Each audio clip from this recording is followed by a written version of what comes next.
There are stories that not only frighten people, but leave behind a quiet emptiness in the mind, like a room that has never been cleaned. The story of the 7 college students who went missing in Black Hollow is one of those. Not because it is more mysterious than other disappearances, but because each of them walked into that forest, carrying such ordinary dreams, such genuine smiles, and plans that should have lasted an entire lifetime. They were not legends nor thrill seekers. They were simply young people wanting to enjoy the last days of summer, just like generations of Americans who grew up with camping trips, forest trails, and nights of crackling campfires in the wind. And yet, after only 3 days, they were gone. No cries for help, no footprints, no final call. Only their cars remained, still parked at the edge of the forest, as if waiting for owners who would never return. What makes the case so haunting is not just the absolute silence of nature, but the enormous question that, even 20 years later, no one has answered. What happened in those final hours? What caused all 7 people standing on a familiar woodland path to vanish as if they had never existed? And deeper than that is the question no one can forget after watching the tape found buried in the mud. Did they walk into the forest alone? Or had someone or something been waiting for them in the darkness all along? Black Hollow is not just a forest. It is a reminder that some secrets do not wish to be found. And sometimes what terrifies us most is not what we see, but what has always been there, just waiting for us to look back. Before their missing posters were plastered across telephone poles, they were just 7 young people stepping into the most beautiful part of their lives, faces so bright that even now their families still speak of them with voices softening in both grief and love. Drew Callahan was the complete opposite. He was the kind of presence that lit up a room the moment he stepped in, a bit reckless, a bit carelessly young, but sincere enough that when Drew said everything will be fine, you believed him. Katie Monroe, his girlfriend, was like the anchor that kept him grounded. She loved capturing every moment, from her friends' faces to the sky at dusk. People often said Katie looked at the world with eyes that knew how to love. Emily Ward was the girl behind the camera, a journalism student who enjoyed observing the tiny details others usually overlooked. Emily believed everyone had a story worth telling. Her final story was one she never got the chance to finish. Brianna, Emily's roommate, was the laughter of the group. She told stories with such playful humor that sometimes the tapes they left behind were filled with nothing but her laughter echoing through the woods. Jordan McCoy was the guide, tall, patient, and connected to nature in a way that felt almost instinctive. He believed the forest never harmed those who listened. That belief was what led them into Black Hollow. And then there was Leah Parsons, who had never gone camping before. She only wanted to understand what Jordan loved so deeply. Maybe it was love that made Leah step into that forest, despite the quiet hesitation she carried inside. When looking back at those young faces, it's hard to believe that within just 3 short days, they would go from radiant smiles to becoming part of one of the strangest disappearances in American history. What touches people most about this story isn't just that they vanished, it's that they could have been any of us. Children, friends, lovers, who simply wanted to live through one more summer, then return home safely. That morning in Knoxville was warm and humid, like any late summer day. But in the small parking lot of the dorms, no one paid attention to the heat. 7 young people were busy tying down backpacks, stuffing snacks into trunks, and arguing over who would be responsible for keeping the keys. They laughed so much that even passers-by couldn't help but smile. Tyler checked the list one more time, a pencil tucked behind his ear, as if this trip mattered more than any he had ever taken. Drew stood on the hood of the car, declaring that this would be the greatest adventure of their college years. Katie captured that moment, catching his smile just as the wind lifted her red hair. In the footage, she tilts her head and laughs, carefree, as if the whole world were on their side. Emily started her old green Saturn, laughing while shaking her head at Brianna, who was trying to tell a story no one understood, but everyone still found hilarious. Jordan tightened his shoelaces, eyes fixed on the distant mountains where he believed he belonged. Laya stood beside him, trying to look calm, even though her hands were clenched around her backpack straps. As the 3 cars rolled out of the city, the tape captured scenes so ordinary they became heartbreaking. Long, straight roads, windows cracked open for the wind to rush in, old pop songs drifting from the radio. It was the kind of sound millions of American families had grown up with. So familiar you could close your eyes and imagine yourself sitting in the back seat, palm pressed to the cool window glass. None of them knew that those laughs, those offhand comments about food and directions, would become the last sounds they ever left behind. Looking back, every small moment on that drive seems fragile now, as if fate had quietly marked the spot where the peaceful road ended, and the journey into darkness began. When they passed the last trail marked on the map, no one in the group realized they had entered a part of the forest locals rarely set foot in. At first, everything still felt familiar. Soft mud under their boots, sunlight filtering through the canopy like threads of gold, and Brianna's laughter echoing whenever Drew tried to tease someone.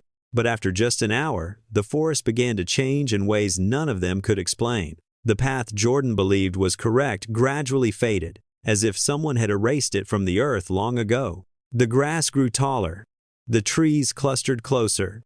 Each step felt heavier, as though the air itself were pulling them down. Tyler opened his compass, trying to keep his voice steady, though confusion flickered in his eyes.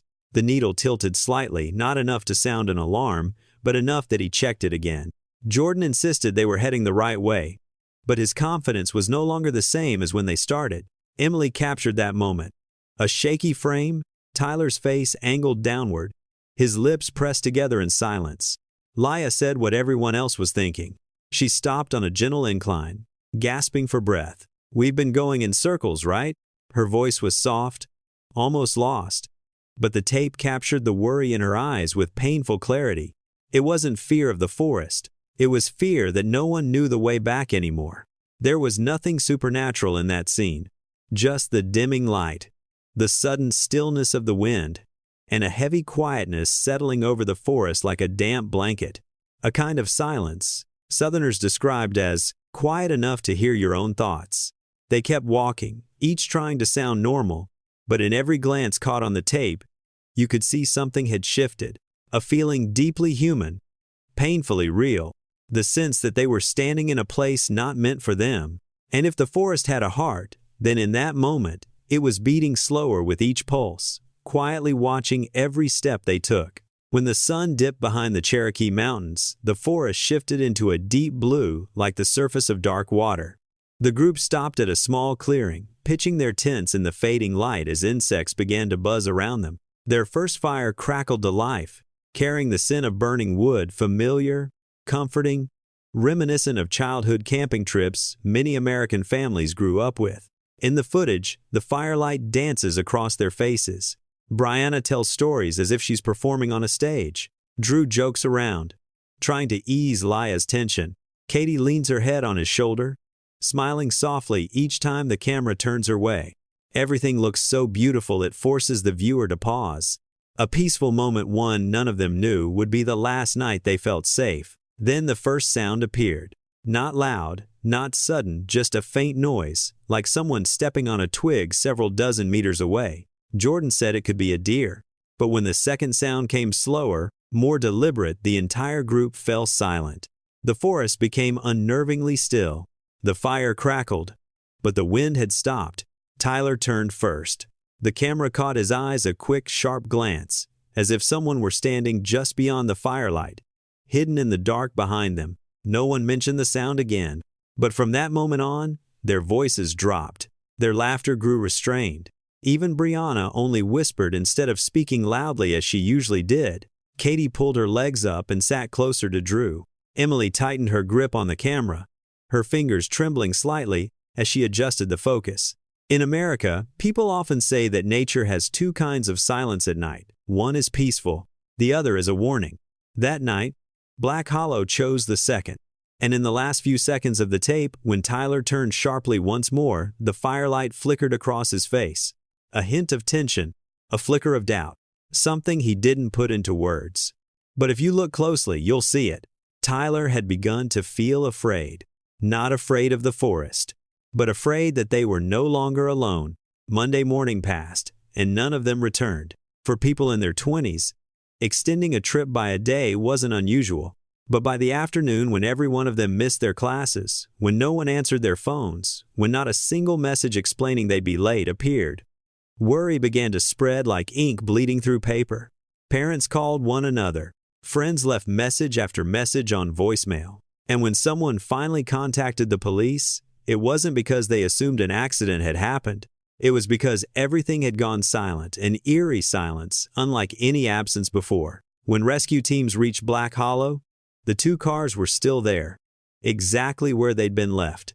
A thin layer of dust coated the windshields. Inside, everything was unnervingly orderly. Tyler's jacket folded neatly behind the back seat, Emily's small journal lying open to a page, Katie's disposable camera untouched in her bag. No signs of panic, no impact, no footprints leading away from the parking area. The cars were still there. The people were not. As the search teams moved deeper into the forest, they began speaking about something many veteran rangers had sensed before, a kind of silence very different from the usual stillness of nature. A silence Southerners call sound swallowing. Footsteps vanished after only a few meters. Voices carried out but never echoed back. Even the dog's bark sounded muffled, as if caught in the air. One older ranger said, "It's not that they didn't answer us. It's that our sound couldn't reach them." As if the forest was holding on to every voice, every cry for help they may have tried to make. What made the day of their disappearance so haunting was not only the absence of 7 young people, but the feeling that seeped into every step of those searching for them. A feeling that if they walked just a few meters farther, the forest might swallow them too, with the same perfect silence it used on the 7 who vanished. The cars remained, their belongings remained, but the ones who placed them there seemed as though they never had a chance to return and take them back. In the footage, the firelight dances across their faces. Brianna tells stories as if she's performing on a stage. Drew jokes around, trying to ease Laya's tension. Katie leans her head on his shoulder, smiling softly each time the camera turns her way. Everything looks so beautiful it forces the viewer to pause. A peaceful moment one none of them knew would be the last night they felt safe. The frame shook violently, as if the person holding the camera was running. A flashlight beam swept across darkened tree trunks. Ragged, frantic breathing filled the audio breaths broken by panic. Someone said stop. Someone else responded, their voice trembling. It wasn't the sound of people calling out in confusion. It was the sound human beings make only when they know they don't have much time left. Then came the metallic noise, far ahead, steady, like someone striking a hollow object or dragging a chain across damp ground. No one in the forest would have equipment like that. No one would have a reason to make that sound near midnight. But it continued slow, deliberate, almost as if leading them somewhere. "On the tape," Katie cried. Her sobs came in waves, cut off by branches snapping against the camera. Emily whispered something modern technology still cannot fully restore. Drew called out for Jordan. Jordan told everyone to turn off their lights. But the metallic sound kept echoing even after the darkness fell. It didn't need to see them. It already knew where they were. When the camera flickered back on, the frame opened onto a clearing in the forest, and in the distance, faint and half swallowed by darkness, stood a tall structure rising alone, an abandoned watchtower. Its door hung open at the base, like a mouth waiting for someone to step closer. No one said it out loud, but the fear settled over the tape like a cold mist. 3 seconds before the footage cut out, Drew shouted something. Tyler spun around. The camera jerked downward, then black. No explanation, no final image. Just the frantic cadence of their breathing, and then silence. A silence so deep you could feel the void it created. For many, those 15 minutes were proof that they did not die alone, and that in the depths of Black Hollow, something reached them long before the world knew to look. When the tape was sent to the Federal Image Analysis Lab, no one initially believed they would find anything new. The technicians simply intended to restore the lighting, stabilize the frame, and archive it as part of a case already fading into obscurity. But sometimes, the truth isn't in the center of the frame. It hides at the edges within reflections the naked eye never has time to notice. A young specialist was the first to see it. In the few blurry seconds before the footage went completely dark, the flashlight beam glinted off the metal casing of the camcorder, creating a reflection no larger than a thumbnail. When magnified and filtered for noise, the shape emerged slowly, like an old photograph coming back to life. A human figure, standing behind the entire group, only a few steps away. What was strange wasn't the stance. It was the clothing. A dark blue ranger jacket with classic stitching, a wide-brimmed hat once issued by the National Forest Service back in the 1970 seconds. And on the left breast, glinting faintly like a cat's eye under the beam, was something resembling an old badge. The kind discontinued nearly half a century earlier. No one in the student group dressed like that. No one in the search teams owned such a uniform. And most importantly, no ranger was ever recorded as working in Black Hollow during the year they disappeared. In the viewing room, no one spoke as the image replayed. The silence carried a different kind of cold, a cold that made people realize that in those seemingly peaceful moments of the trip, they had not been alone. Someone had been standing in the darkness, not approaching, not leaving, just standing there, watching. What unsettled people most was not the question of who that figure was, but how long he had been there, and why. While 7 young people laughed and played in the woods, not one of them happened to turn around at the right moment to see him with their own eyes. In American culture, rangers are symbols of protection. But in that reflection, the image of a ranger became something else. A chilling reminder that sometimes, the thing standing in the forest watching you is no longer entirely human. When the reflected figure was finally clarified, investigators began digging through old records no one had ever considered relevant. And then, from a small storage room belonging to the Forest Service, a name emerged. Robert Clay, a young ranger assigned to the Black Hollow region in the early 1970 seconds. A man once described by his colleagues as dedicated, disciplined, and so devoted to the forest that he treated it as a part of his life. Clay disappeared in the fall of 1974. At the time, it had been nothing more than a lone missing person case, no publicity, no suspicion of foul play, simply a ranger who never returned from his shift. But when the case file was reopened, one detail cast a heavy stillness over the entire investigation team. The journal he left on his desk. The early pages were routine, like any field notes. Weather, humidity, visitor counts. But a few days before he vanished, the tone changed. The entries grew fragmented, hurried, and on the final page, he wrote a single sentence, one that later became the most haunting piece of the entire case. Heard the calling again tonight. Sounds like a person, coming from below the ground. Beneath the sentence, someone, likely Clay's supervisor, had drawn 2 red lines and written, "Tower temporarily closed, do not return." For those who understand the wilderness, what chilled them wasn't what Clay heard. It was the fact that a ranger, someone raised in nature, someone who knew every sound it could possibly make, believed that what he heard was not wind, not an animal, not an echo. He believed it was a human voice, and he had heard it more than once. So, if the figure in the reflection was truly wearing a 1970 seconds ranger uniform, then the biggest question wasn't just who he was. The far more terrifying question was, how long had he been in Black Hollow? And was Robert Clay the first person to reach the place the 7 students stumbled into 24 years later?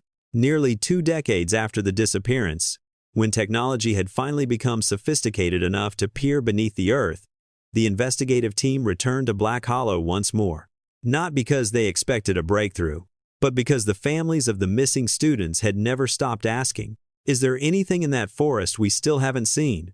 When the radar swept over the ground near the old watchtower, it detected a hollow space deep below, an unusual shape almost like a tunnel left behind from the days of coal mining. Locals had heard scattered stories about small mines shut down decades earlier, but no one imagined one of them lay directly beneath the path the 7 students walked. When the rescue team opened the mouth of the shaft, cold air and the smell of ancient damp earth rushed upward. They lowered a camera first. The footage fed back slowly, trembling, illuminating a layer of dirt and rock mixed with faded scraps of fabric and rusted metal. Small objects, things that seemed insignificant until they were brought into the light.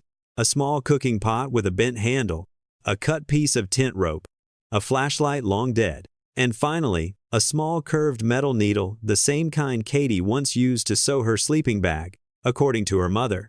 Everyone fell silent as the items were sealed for evidence. No one needed to say it aloud. The familiar ache of loss spread through the room like a cold draft.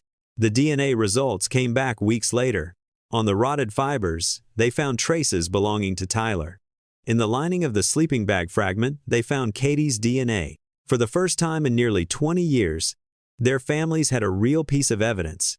Something no one wanted to hear, but something they needed to know, that their children had truly been there, that all those years of waiting hadn't been for nothing. But the truth did not end there. The items showed no signs of falling into the shaft, no impact marks, no tears consistent with a drop from height.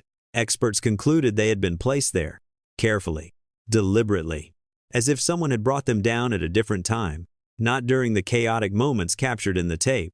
That question chilled everyone. If Tyler and Katie fell down here, why were their belongings arranged so neatly? And if they didn't fall, then who brought those objects underground? And why, in a mine so old that even modern maps never recorded it? No one could answer. But as the items were laid out on the lab table under the fluorescent lights, you could feel the grief radiating from every small, ordinary object. This was no longer just a story about the forest mystery. It was the story of people who carried the hopes of an entire lifetime, only to be swallowed by nature's darkest corner. And somewhere beneath that earth and stone, it seemed Black Hollow still kept things hidden, as though the forest itself knew that some secrets were never meant for the light. When looking back at the entire story, from the first bursts of laughter in the parking lot to the final moments of tape swallowed by darkness, it's easy to forget that this is not merely a mystery. It is the story of 7 human beings. Young people carrying dreams so familiar, so ordinary. The kind all of us once held in our 20s. Tyler, Drew, Katie, Emily, Brianna, Jordan, Laya. They were not characters from legend. They were not seeking anything supernatural. They simply wanted a weekend to forget about classes, breathe fresh air, and spend time with the people they cared about. And that is what makes this story so heartbreaking. They left Knoxville like countless other groups of friends, but none of them ever returned. Black Hollow still stands, silent as the day they vanished. The treetops continue to shelter the forest floor. The stream still runs as if it witnessed nothing. That vast forest says nothing. Perhaps because it cannot speak, or perhaps because it chooses not to. In American folklore, it is often said that nature keeps what it chooses to keep. Some things the forest returns, some things it never gives back. And every time the wind moves through the treetops, one can't help but wonder whether something in that sound is the echo of those who entered and never came out again. What keeps this story alive is not the fear. It is the love of families, of friends, of people who refuse to accept that 7 names could be swallowed by darkness and simply forgotten. And with each passing year, they continue to tell the story, not to solve it, but to make sure the memory of those young lives never fades. The forest does not return everything it takes, but sometimes It leaves behind just enough pieces for us to remember that they lived, that they laughed, and that they walked into a place they believed was safe. The rest is up to us, to remember them, to speak their names, and to hope that even if Black Hollow keeps its answers, it cannot take away the humanity of those who continue to tell their story.